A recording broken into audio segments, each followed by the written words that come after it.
নমস্কার বন্ধুরা, আমি মুন আর মুনের রান্না বান্নাতে জানাই সবাইকে স্বাগত। আজ আমি আপনাদের সাথে শেয়ার করব সুজি দিয়ে তৈরি সুজির ভাপা পিঠা। এটা বানানো খুবই সহজ আর খেতেও হয় খুবই সুস্বাদু। সুজি দিয়েও যে এত ভালো একটি ভাপা পিঠা বানানো যায় আপনারা দেখলে অবাক হয়ে যাবেন।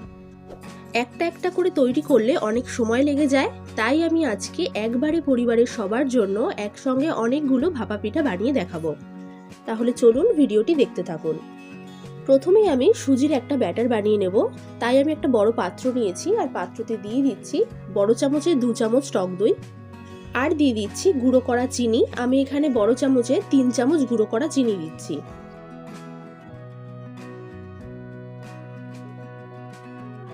এবারে দিয়ে দেব খুব সামান্য একটু নুন। এবারে এই তিনটে উপকরণ খুব ভালো করে একবার মিশিয়ে নেব।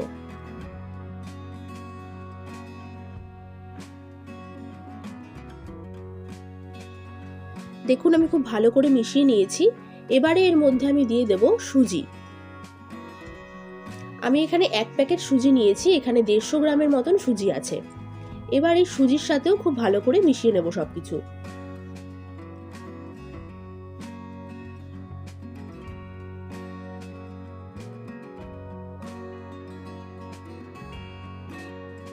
সবকিছু আমি ভালো করে মিশিয়ে নিয়েছি। এবারে অল্প অল্প জল দিয়ে একটা ব্যাটার বানিয়ে নেব।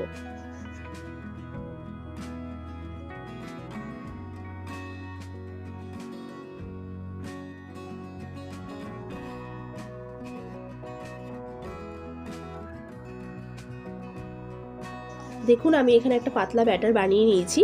এবারে এটা রেস্টে রেখে দেব আমি 15 থেকে 20 মিনিটের জন্য। আর ততক্ষণে আমি নারকেলের পুরটা বানিয়ে নেব। তাই আমি একটা কড়াই বসিয়ে নিয়েছি আর কড়াইটা ভালো করে গরম হয়ে গেলে ওর মধ্যে দিয়ে দিলাম 200 গ্রাম আখের গুড়। গুড়টা প্রথমে আমি ভালো করে গলিয়ে নেব। গুড়টা অনেকটাই গলে এসেছে। এই সময় আমি দিয়ে দেব এর মধ্যে নারকেল। আমি একটা মাঝারি সাইজের নারকেলকে কুড়িয়ে নিয়েছি, সেই নারকেল কোড়াটা দিয়ে দিলাম। এবার গুড় আর নারকেলটা খুব ভালো করে মিশিয়ে নেব।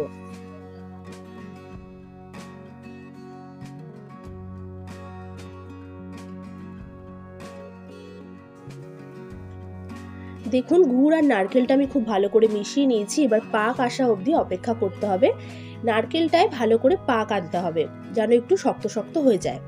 আর ততক্ষণ ক্রমাগত নেড়ে যেতে হবে। দেখুন খুব ভালো করে আমি পাক দিয়ে নিয়েছি। এবার এটা পুরের জন্য একদম তৈরি। এর থেকে আর বেশি আমি শুকনো করব না। এবার গ্যাসের ফ্লেমটা বন্ধ করে দিয়ে আমি কড়াইটা নামিয়ে নেব আর এই পুরটাকে ঠান্ডা হতে দেব। এবার দেখুন 20 মিনিট পর আমি ফিরে এলাম। দেখুন সুজিটা জল টেনে নিয়ে অনেকটাই ফুলে গেছে আর ব্যাটারটাও অনেকটাই শুকনো হয়ে গেছে। তাই আমি এখানে আরো একটু জল দিয়ে ব্যাটারটা পাতলা করে নেব।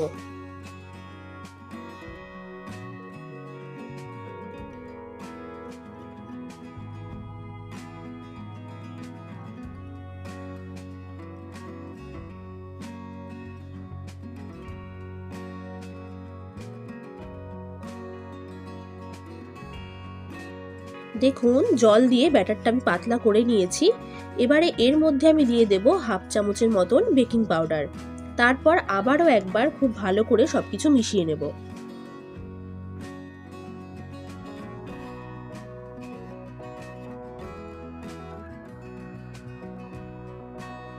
আমি সবকিছু খুব ভালো করে মিশিয়ে নিয়েছি। দেখুন ব্যাটারের ঘনত্বটা ঠিক এরকম হবে, খুব পাতলাও নয় আবার খুব ঘনও নয়। এখন ভাপা পিঠা বানানোর জন্য এই ব্যাটারটা একদম তৈরি।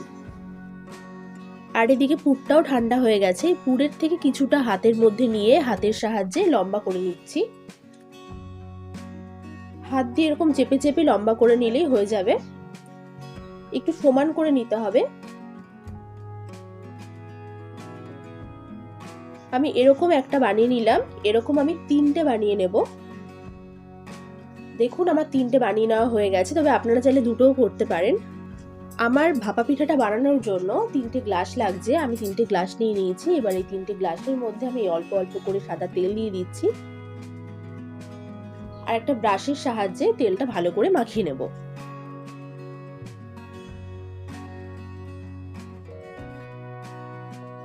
দেখুন আমি খুব ভালো করে গ্লাসগুলোতে তেল মাখিয়ে নিয়েছি। এবার যে ব্যাটারটা তৈরি করে রেখেছিলাম সেই ব্যাটারের থেকে 2 হাতার মতন আমি এক একটা গ্লাসের মধ্যে দিয়ে দিচ্ছি। গ্লাসগুলো কিন্তু পুরো ভরা যাবে না, অর্ধেকের মতন গ্লাসগুলো ভরতে হবে। আমি এখানে 3টে গ্লাসের মধ্যে বানাচ্ছি, আপনারা চাইলে 2টো গ্লাসেই বানিয়ে নিতে পারেন।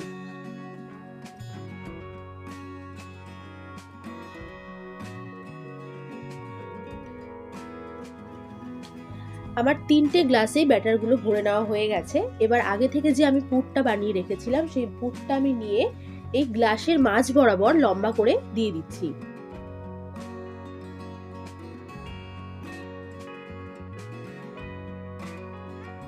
দেখুন 3টে গ্লাসেই আমি পুরটা বসিয়ে নিয়েছি।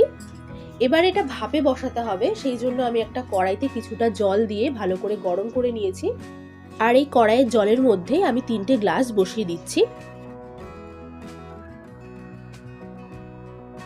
এবারে ঢাকা দিয়ে 15 থেকে 20 মিনিটের মতন এইভাবে হাই ফ্লেমে এটাকে হতে দেব।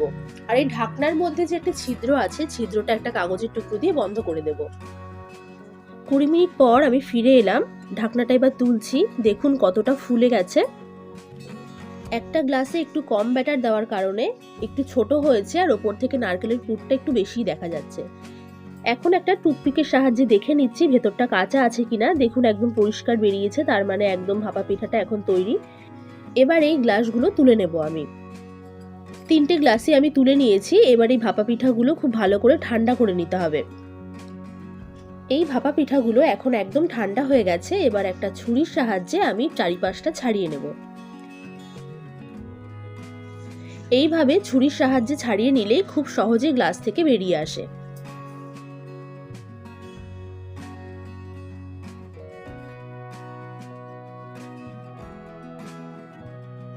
এবারে আমি গ্লাসের থেকে ভাপা পিঠাগুলো বার করে নেব। তাই গ্লাসটা উল্টো করে নিয়ে গ্লাসের পিছন দিকে একটু বাড়ি দিলেই ভাপা পিঠাগুলো খুব সহজেই বেরিয়ে আসবে।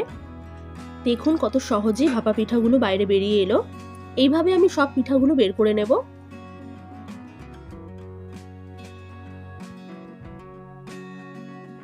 দেখুন আমি সব পিঠাগুলো বের করে নিয়েছি। এবার এই পিঠাটার মধ্যে থেকে যে একটুখানি পুরের অংশ বেরিয়ে আছে সেটা আমি ছুরির সাহায্যে কেটে নেব।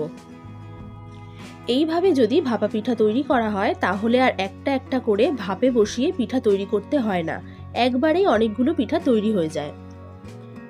এবারে ভাপা পিঠাগুলো একটু মোটা মোটা করে কেটে নিচ্ছি।